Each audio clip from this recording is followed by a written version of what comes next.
నా ప్రియనేస్తమా, నాకెందుకు ఇన్ని కష్టాలు, చనిపోతాను అనుకుంటున్నావా? బైబిల్లోని చిన్న వాక్యం చదువుకుందామా? యెషయా గ్రంథము 66వ అధ్యాయం 13వ వచనం చదువుకుందాం.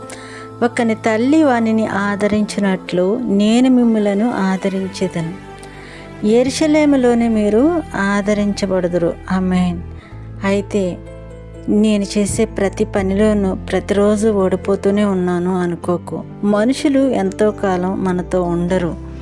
నా ప్రియనేస్తమా, నేను జీవితంలో ఎంతో కోల్పోయాను. ప్రేమించేవారు దూరం అయిపోయారు. హక్కును చేర్చుకుని ఆదరించేవారు ఎవ్వరూ లేరు. నేను ఒంటరిగా ఉన్నా, కానీ మనుషుల ఆదరణ నాకు దొరకలేదు. కానీ దేవుడు నా ప్రార్థనలు అన్నీ విన్నారు. ఒక తల్లిలాగా నా ప్రార్థన ద్వారా ఆయన నాతోనే ఉన్నారు. ఒక తల్లి ఆదరించినట్లు నేను మిమ్మలను ఆదరించుదును అని అన్నారు. మనం కష్టంలో ఉన్నప్పుడు మన తల్లి నోటి నుంచి వచ్చే మాటలు మనకి ఎంత ఓదార్పు కలిగిస్తాయో కదా.